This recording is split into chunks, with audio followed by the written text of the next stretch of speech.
De perseguidor a perseguido. É assim que podemos dizer a respeito do apóstolo dos gentios, o apóstolo Paulo.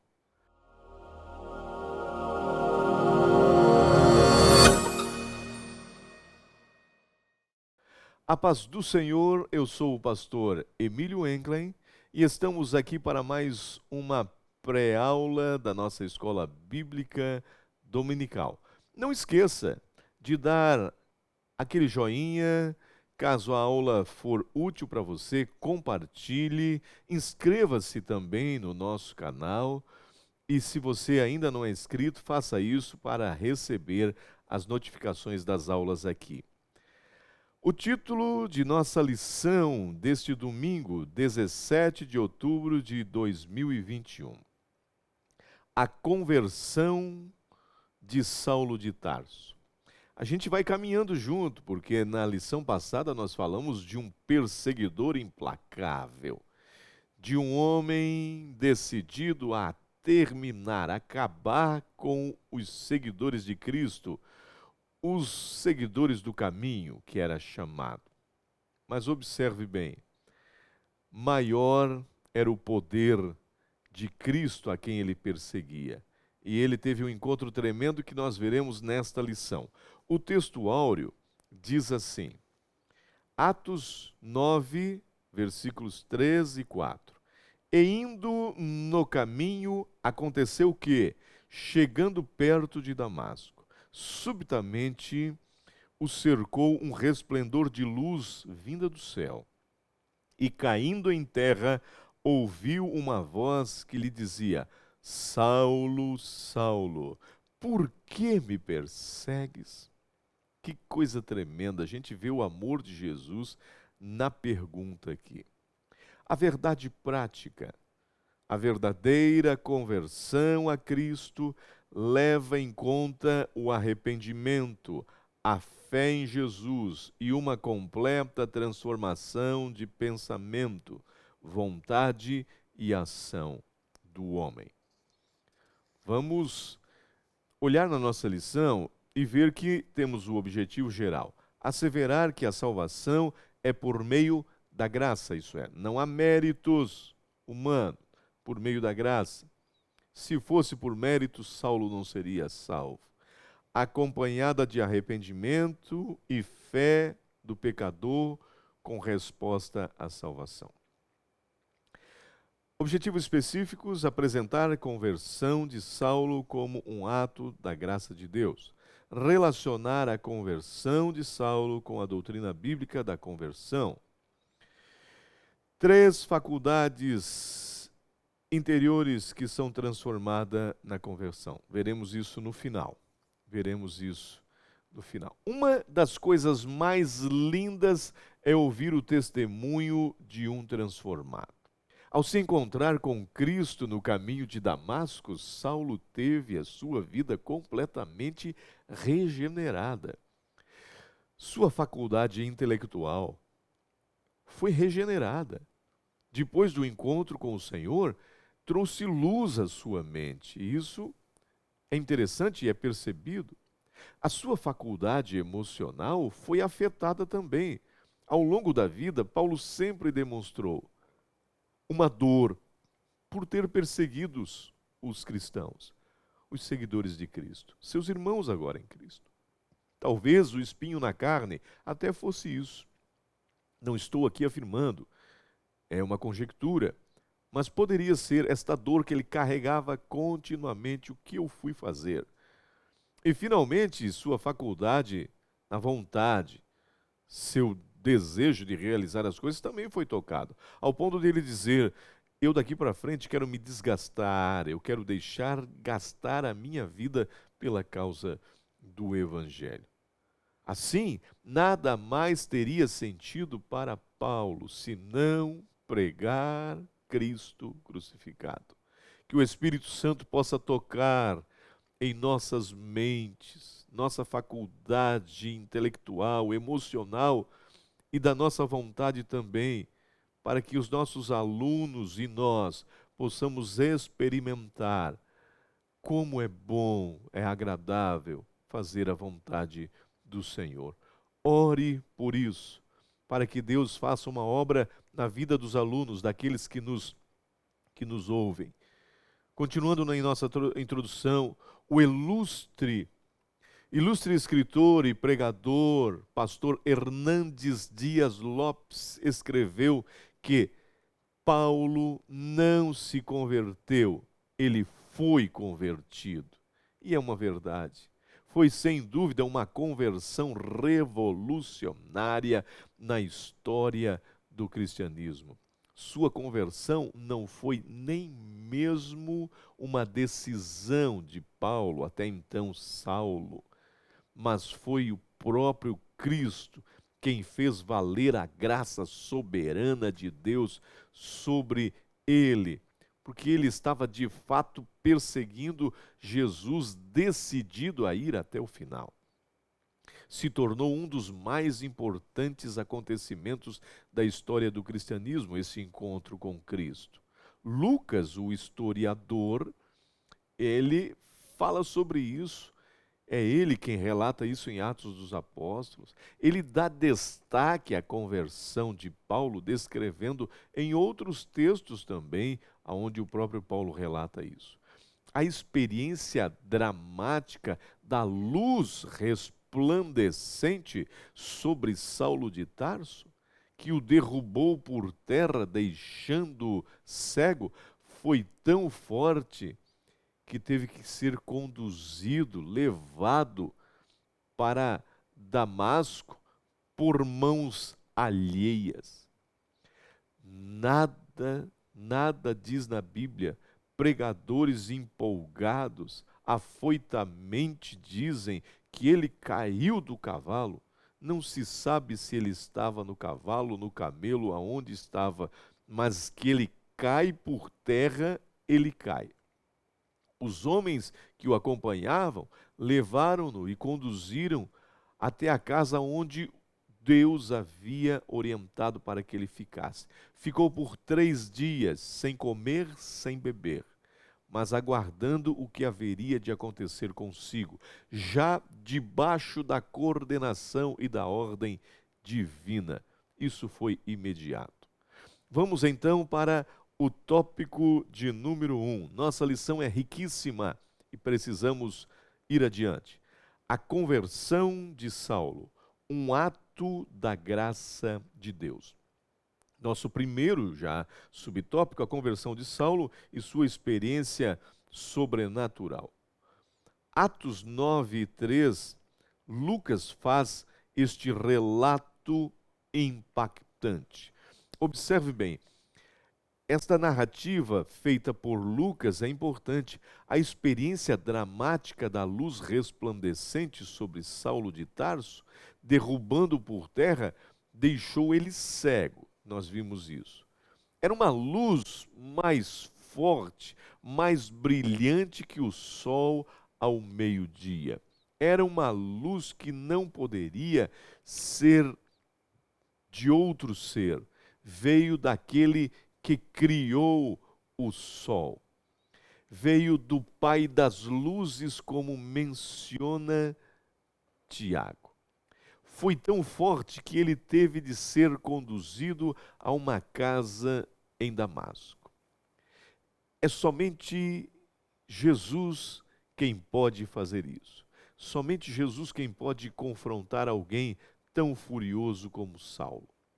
Observe bem, agora está acontecendo um confronto de estruturas diferentes, de seres diferentes. Saulo frágil, de frente para Jesus, o Todo-Poderoso. Saulo pecador, de frente para Jesus, 3 vezes santo. Saulo limitado, de frente para Jesus eterno. Que coisa incomparável. Ele se vê realmente impotente. Ele vê Jesus glorificado e não tem outra alternativa. Vai logo reconhecendo o seu senhorio. E a pergunta vem: quem és tu, Senhor? Olha só. A resposta foi tão impactante em sua mente quanto a luz que surgiu em seus olhos. Jesus responde de forma amorosa: Eu sou Jesus, a quem tu persegues. Percebe-se o tom de amor nas palavras de Jesus, que vem confrontando um fariseu cheio de ódio? Será que era-se de esperar: eu sou Jesus e eu vou acabar com você, Saulo? Você está perseguindo meus discípulos, você vai morrer hoje. Ele não faz isso. Ele vem impactando não somente os olhos, mas também a alma de Saulo. E ele aprendeu esse amor que lá na frente ele diz: o amor tudo suporta. Se tem alguém que conheceu o amor de Deus, foi Saulo. Saulo limitado está ali esperando o que Jesus tem para dizer. Aí Jesus que está dizendo para ele: sou Jesus a quem tu persegues. E aí vem na mente dele: Jesus seria aquele que foi vencido no madeiro? Aquele que morreu? Seria o falso Messias de meus conceitos? Nesta visão, Saulo pôde compreender que estava totalmente errado e entendeu que era Jesus que estava falando com ele e a obra redentora que foi realizada na cruz do Calvário.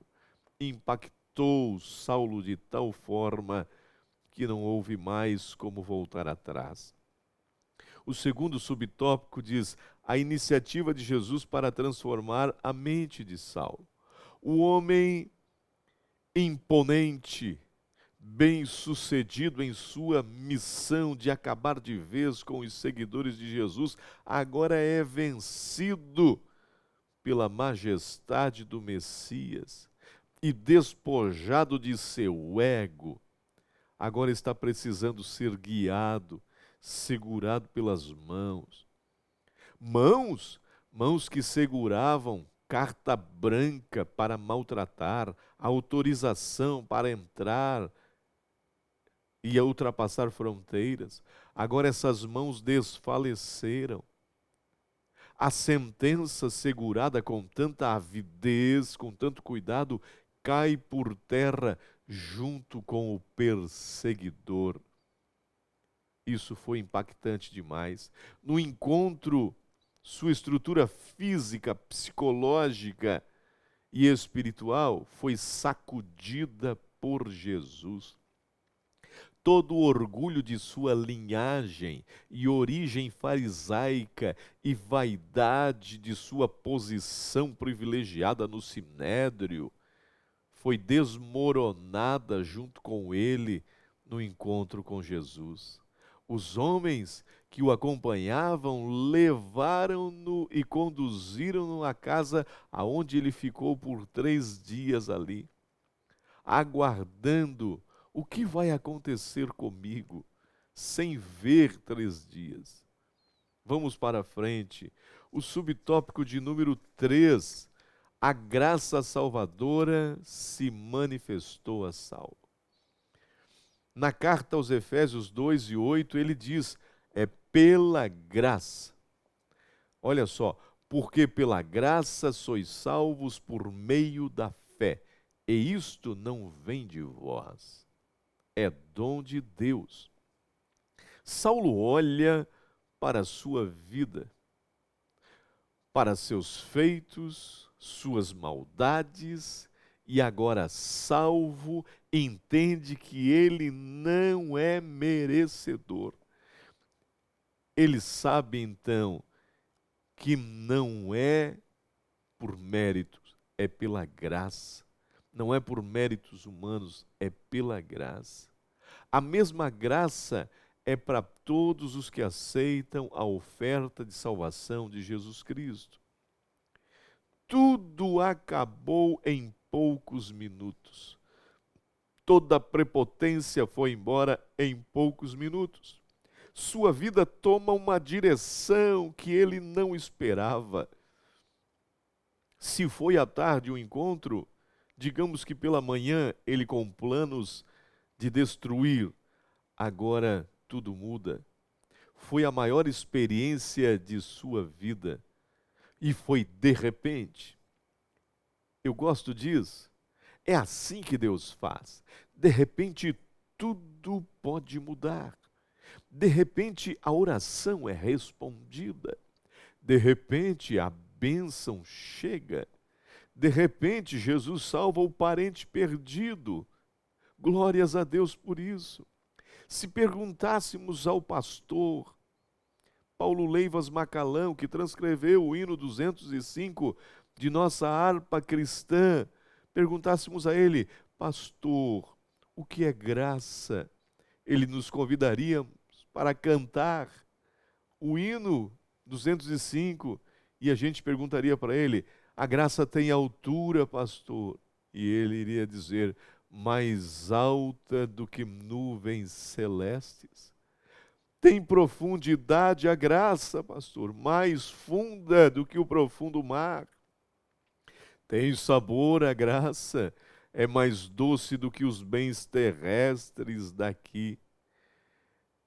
E aí vem a pergunta: tá, eu tenho que ser rico para receber a graça? Não, a graça nos basta. Eu tenho que ser estudado? Não, a graça nos basta. Eu tenho que ter dinheiro? Não, a graça nos basta. Eu tenho que ser religioso? Não, a graça nos basta. É pela graça, mediante a fé. Só a fé. Somente a fé. O tópico de número 2. Vamos lá então para o tópico de número 2. Saulo e a doutrina bíblica da conversão. Acompanhe comigo aqui. A conversão começa no arrependimento. Arrepender-se, metanoia, transformação, mudança de vida. Que coisa tremenda. Olha só, acompanhe comigo. A conversão começa no arrependimento. A conversão é uma doutrina bíblica que faz parte do grupo de doutrinas cristãs. A notável experiência de Paulo, ou de Saulo, até então, no caminho para Damasco, foi um exemplo indiscutível de conversão cristã. A verdadeira conversão é aquela que nasce da tristeza para com o pecado e o reconhecimento de que se precisa dar meia volta. Precisa-se mudar a direção e voltar-se para Deus. É uma mudança que tem duas raízes na obra regeneradora efetuada na vida do pecador pelo Espírito Santo. Isto é, o arrependimento genuíno acontece assim. A conversão implica em mudanças de pensamento, de desejos e vontades, de alterar o seu modo de vida, de alterar o jeito de ser. É um ato de Deus pelo qual Ele faz com que o pecador volte-se para Ele pelo arrependimento, através do arrependimento, com fé. O arrependimento e a fé são dois elementos essenciais na conversão. Significa dar meia volta, virar-se para trás, voltar. O homem está indo, se afastando de Deus, dá meia volta e volta-se para Deus. Na língua grega, como já falamos, no Novo Testamento, o termo grego metanoia expressa a ideia de arrependimento. O segundo subtópico diz o seguinte: a conversão de Saulo promoveu uma transformação. Foi o que aconteceu com Saulo. No caso de Saulo de Tarso, o choque da experiência mística do resplendor de luz sobre seus olhos revolucionou também sua mente, levando-o a reconhecer a Cristo que tanto ele rejeitava. Agora ele entende. Ele fazia isso de forma com muito ímpeto. Após Jesus se identificar, observe que Paulo vai reconhecendo já o seu senhorio. Há sinais de transformação no ego já claro ali. Jesus diz: Eu sou Jesus, a quem tu persegues. Ele responde: Senhor, que queres que eu faça? Olha só, que coisa tremenda isso. Sua vontade já começa a ser submetida ao senhorio de Cristo, já começa a se pôr debaixo do senhorio de Cristo. Antes egoísta, individualista, agora ela é demonstrada uma vontade de seguir a Jesus, de obedecer a Jesus, uma total resignação à vontade soberana de Cristo.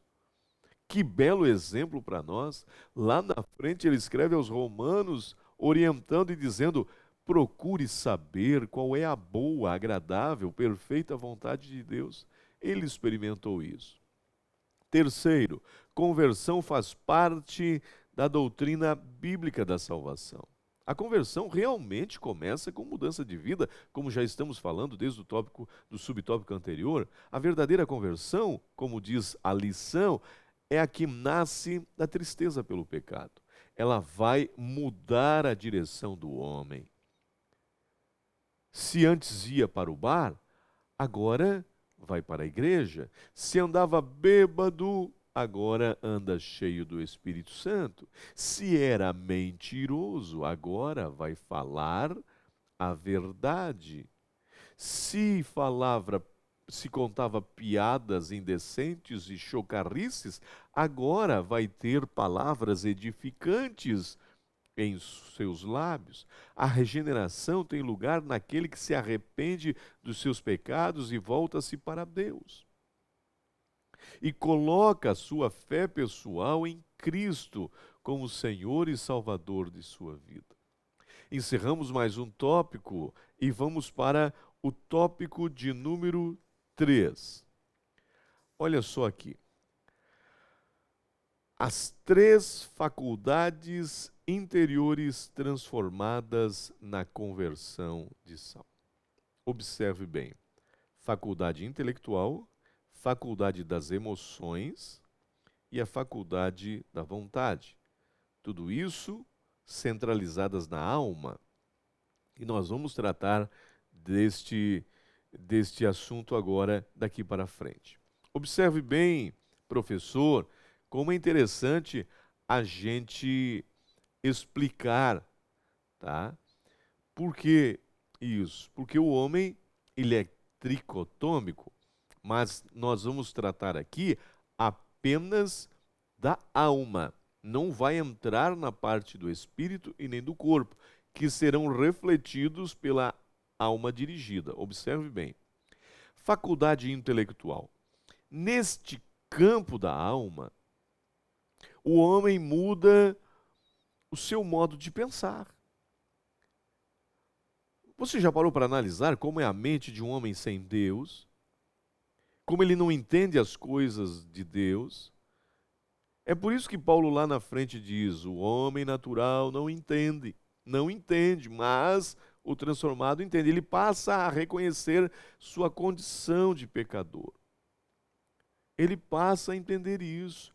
Naturalmente, o processo da conversão leva o pecador a entender isso. Sua mente vai entender. Uma das obras tremendas do Espírito Santo é o convencimento do pecado aqui, na mente. Jesus declarou que o Espírito Santo seria enviado para convencer o mundo, como está escrito.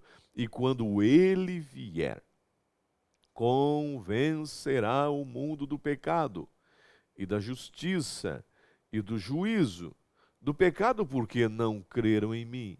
Da justiça, porque vou para o meu Pai e não me vereis mais.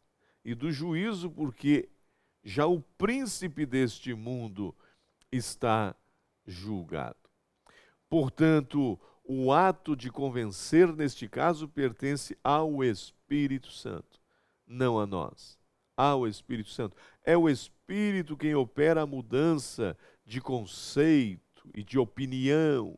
A Bíblia chama isso de conhecimento do pecado.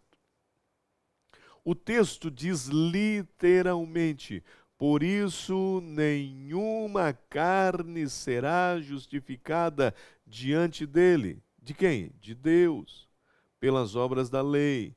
Porque pela lei vem o porquê da tristeza segundo Deus. Olha só que tremendo isso. Opera o arrependimento para a salvação, da qual ninguém se arrepende, mas a tristeza do mundo opera a morte. Está lá em 2 Coríntios, capítulo 7, versículo 10. Conhecimento do pecado e por isso a importância da pregação do Evangelho. O Espírito Santo, eu prego e o Espírito Santo convence. Eu prego e o Espírito Santo vai fazer a parte dele. Tá? Faculdade das emoções, observe bem comigo isso, que é o segundo subtópico. Neste campo da alma, o pregador, ou melhor, neste campo da alma, o pecador experimenta uma mudança de sentimentos. Ele vai ter uma mudança de sentimentos na sua vida interior, aonde se manifesta a tristeza que já falamos pelo pecado. Porque ele está pecando contra um Deus justo e santo. No Antigo Testamento, Davi faz uma oração a Deus e demonstra a tristeza pelo pecado que cometeu. Pede misericórdia. Tem misericórdia de mim, ó Deus, segundo a tua benignidade. Apaga de mim as transgressões, segundo a multidão das tuas misericórdias. Interessante anotar isso. Lá dentro, você precisa sentir tristeza pelas coisas erradas que fez. E, enfim, o último subtópico, faculdade da vontade. O pecador agora pode pensar, desejar e fazer todas as coisas para a glória de Deus. Que interessante isso. Na antropologia, a gente sabe e estuda que o homem é uma tricotomia constituída de corpo, de alma e espírito. Especialmente a alma humana representa os elementos que tratamos aqui, os elementos vitais de sua personalidade. A mente ou o intelecto, o sentimento, que são as emoções, e a vontade. Todos eles precisam estar debaixo do senhorio de Cristo.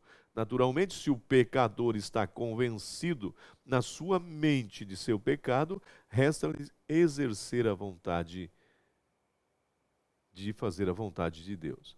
O homem foi dotado de faculdade para escolher livremente. Pode ir para onde quiser. Ele tem determinação própria, pode fazer. Enfim, ele pode. Ele é um agente moral livre e, por isso, possui uma capacidade de ação moral. O pecado principiou uma escolha na vida do homem quando ele usou o mal para a sua própria vontade, infelizmente. O Espírito Santo é quem convence o pecador do pecado, da justiça e do juízo. Aí existe uma teoria de que o homem perdeu o seu livre-arbítrio por causa do pecado, mas nós, a lição, o escritor e nós também refutamos essa ideia, porque o homem pode escolher sim para onde quiser ir, mas ele pode ser ajudado pelo Espírito Santo a mudar a sua vida. Você não é obrigado a seguir o caminho de perdição. O Espírito Santo está para lhe ajudar. Concluindo a nossa lição, olha só, a conversão de Saulo foi provocada pelo impacto do resplendor de luz que ofuscou a visão e obrigou a reconhecer que não poderia mais lutar contra Cristo.